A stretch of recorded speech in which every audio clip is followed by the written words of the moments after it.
ಎಲ್ಲರೂ ನಮಸ್ಕಾರ.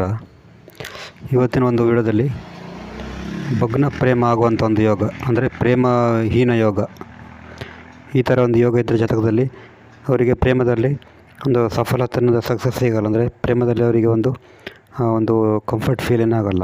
ಭಗ್ನ ಪ್ರೇಮ ಯೋಗ ಇದು ಯಾವ ಥರ ಎಲ್ಲ ಒಂದು ಫಾರ್ಮ್ಯಾಟ್ ಆಗುತ್ತೆ ಜಾತಕದಲ್ಲಿ, ಯಾವ ಥರ ಎಲ್ಲ ಒಂದು ಕಾಂಬಿನೇಷನ್ ಇದ್ದರೆ ಈ ಥರವಾದಂಥ ಒಂದು ಭಗ್ನ ಪ್ರೇಮ ಅಂದರೆ ವಿಹೀನವಾದಂಥ ಒಂದು ಯೋಗ ಆಗುತ್ತೆ ಅಂತ ವಿಡಿಯೋದಲ್ಲಿ ಡೀಟೇಲಾಗಿ ತಿಳ್ಕೊತಾ ಹೋಗೋಣ.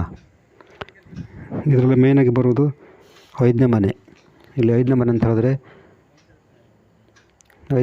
ಅದು ಪ್ರೇಮ ಭಾವ. ಇದು 1ನೇ ಮನೆ ಆಗುತ್ತೆ. 1 2 3 4 5 ಇದು 5ನೇ ಮನೆ ಅಂತ ಹೇಳಿದ್ರೆ ಪ್ರೇಮ ಅಂದರೆ ಇದು ಲವ್ವಿನ ಭಾವ. ಇಲ್ಲೇನಾದರೂ ಕೇತುಗ್ರಹ ಇದ್ದರೆ 5ನೇ ಮನೆಯಲ್ಲಿ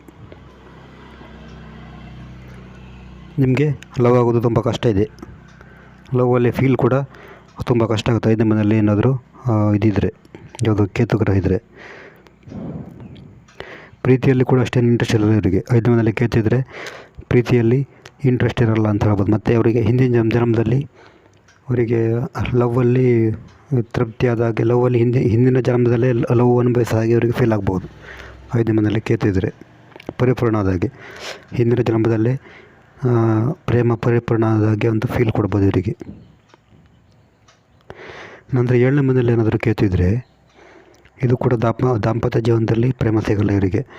ಸಂಗಾತಿಯ ಕಡೆಯಿಂದ ಕೂಡ ಇವರಿಗೆ ಪ್ರೇಮ ಸಿಗಲ್ಲ, ಲವ್ ಸಿಗಲ್ಲ ಅಂತ ಹೇಳ್ಬೋದು. ಅಸ್ಥಿರವಾದಂಥ ಒಂದು ಭಾವನೆ ಇರ್ತದೆ ಇಬ್ಬರ ಮಧ್ಯೆ. ಅಸ್ಥಿರವಾದ ಭಾವನಾತ್ಮಕ ಅಸಮತೋಲನ ಕೂಡ ಇರ್ಬೋದು. ನಂತರ ವೃಷಭ ರಾಶಿಯಲ್ಲಿ ಮತ್ತು ತುಲಾ ರಾಶಿಯಲ್ಲಿ ಕೇತು ಇದ್ದರೆ, ಇಲ್ಲಿ ಏನಾದರೂ ಕೇತು ಇದ್ದರೆ, ತುಲಾ ರಾಶಿ ಇಲ್ಲೇನಾದರೂ ಕೇತು ಇದ್ದರೆ ಇದು ಕೂಡ ಹಾಗೆ ಈ ಲವ್ವಲ್ಲಿ ಅಂತರ ಫೀಲ್ ಆಗುತ್ತೆ ಇವರಿಗೆ. ಏನಾದರೂ ಲವ್ ಆದರೂ ಕೂಡ ಅದರಲ್ಲಿ ಅಂತರ ಅಂದರೆ ದೂರ ಇದ್ದಾಗೆ ಫೀಲ್ ಆಗ್ಬೋದು. ಲವ್ ಮಾಡ್ತಿದ್ರು ಕೂಡ ಇವರಿಗೆ ಭಾವನಾತ್ಮಕವಾಗಿ ಇವರು ಹತ್ತಿರ ಆಗಲ್ಲ, ಇಬ್ಬರು ಕೂಡ ಹತ್ತಿರ ಆಗಿಲ್ಲ ಅಂತ ಹೇಳ್ಬೋದು. ಮತ್ತು ಇವರದ್ದು ಲವ್ ಸ್ಪಿರಿಚುವಲ್ ಥರ ಆಗ್ಬೋದು, ಆಧ್ಯಾತ್ಮಿಕ ಲವ್ ಥರ ಆಗ್ಬೋದು. ಈ ವೃಷಭ ರಾಶಿ ಮತ್ತು ತುಲಾ ರಾಶಿಯಲ್ಲಿ ಕೇತು ಇದ್ದರೆ ಲವ್ವಲ್ಲಿ ಅಷ್ಟೇನೂ ಕಂಫರ್ಟ್ ಫೀಲ್ ಆಗಲ್ಲ ಇವರಿಗೆ. ಇದು ಕೂಡ ಒಂದು ಸೀಕ್ರೆಟ್ ಅಂತ ಹೇಳ್ಬೋದು. ನಂತರ 8ನೇ ಮನೆಯಲ್ಲಿ ರಾಹು ಇದ್ದರೆ, ಇಲ್ಲಿ 8ನೇ ಮನೆ ಆಗಿ ಇಲ್ಲಿ ಏನಾದರೂ ಕೇತುಗ್ರಹ ಇದ್ದರೆ, ರಾಹುಗ್ರಹ ಇದ್ದರೆ, 8ನೇ ಮನೆಯಲ್ಲಿ ಏನಾದರೂ ರಾಹುಗ್ರಹ ಇದ್ದರೆ ಇದು ಆಳವಾದಂಥ ಒಂದು ಭಾವನಾತ್ಮಕ ಗಾಯ ಆಗ್ಬೋದು ಇವರಿಗೆ. ಪೇನ್ ಲವ್ವಲ್ಲಿ ಆಳವಾದ ಭಾವನಾತ್ಮಕವಾದಂಥ ಗಾಯ ಅಥವಾ ತೀವ್ರವಾದಂಥ ಒಂದು ನೋವಾಗ್ಬೋದು. ಮತ್ತು ಇವರಿಗೆ ಸಂಬಂಧದಲ್ಲಿ ಒಂದು ತೀವ್ರತೆ ಇರ್ತದೆ. ತೀವ್ರತೆ ಇದ್ದರೂ ಕೂಡ ಲವ್ವಲ್ಲಿ ಸಿಕ್ಕಾಪಟ್ಟೆ ಪೇನ್ ಆಗುತ್ತೆ. ತುಂಬ ಒಂದು ಆಳವಾದಂಥ ಒಂದು ಭಾವನಾತ್ಮಕ ಗಾಯ ಆಗ್ಬೋದು. ಇದು ಭಗ್ನ ಪ್ರೇಮ ಯೋಗ ಅಥವಾ ಪ್ರೇಮಹೀನ ಯೋಗ.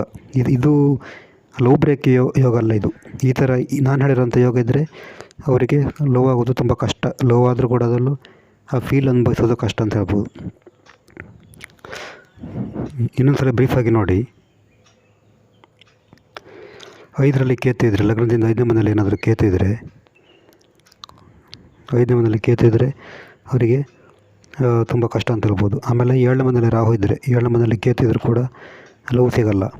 ವೃಷಭ ಮತ್ತು ತುಲಾ ರಾಶಿಯಲ್ಲಿ ಕೇತು ಇದ್ದರೂ ಕೂಡ ಲವ್ ಸಿಗಲ್ಲ. 8ನೇ ಮನೆಯಲ್ಲಿ ರಾಹು ಇದ್ದರೂ ಕೂಡ ಲವ್ ಸಿಗಲ್ಲ. ಮತ್ತು 5ನೇ ಮನೆ ಅಧಿಪತಿ ಕೇತು ಜೊತೆ ಇದ್ದರೂ ಕೂಡ ಲವ್ ಕಷ್ಟ ಇವರಿಗೆ. ಇಲ್ಲಿ ಉದಾಹರಣೆಗೆ 1 2 3 4 5ನೇ ಮನೆ ಅಧಿಪತಿ ಯಾರಾಗ್ತಾರೆ, ಮಂಗಳ ಆಗ್ತಾರೆ. ಉದಾಹರಣೆಗೆ ಮಂಗಳ ಏನಾದರೂ ಕೇತು ಜೊತೆ ಇದ್ದರೆ ಕೂಡ ಇವರಿಗೆ ಕಷ್ಟ, ಪ್ರೇಮ ಸಿಗೋದು ಕಷ್ಟ ಅಂತ ಹೇಳ್ಬೋದು. ಮತ್ತು 7th ಲಾರ್ಡ್ ಜೊತೆ, 7ನೇ ಮನೆ ಅಧಿಪತಿ ಜೊತೆ ಕೇತು ಇದ್ದರೂ ಕೂಡ ಲವ್ ಸಿಗೋದು ಕಷ್ಟ. ಇದು ಭಗ್ನ ಪ್ರೇಮಿ ಅಥವಾ ಪ್ರೇಮಹೀನ ಯೋಗ. ನಿಮಗೆ ಜಾತಕ ವಿಶ್ಲೇಷಣೆ ಮಾಡಬೇಕಂದ್ರೆ ನಮ್ಮ ವಾಟ್ಸಪ್ ಸಂಖ್ಯೆ 70 906 37 934 ಈ ನಂಬರಿಗೆ ವಾಟ್ಸಪ್ ಮಾಡಿದರೆ ಜಾತಕದ ಬಗ್ಗೆ ಡೀಟೇಲಾಗಿ ತಿಳಿಸಿಕೊಡ್ತೇವೆ. ನೆಕ್ಸ್ಟ್ ಬೇರೆ ಸಿಗೋಣ. ನಮಸ್ಕಾರ.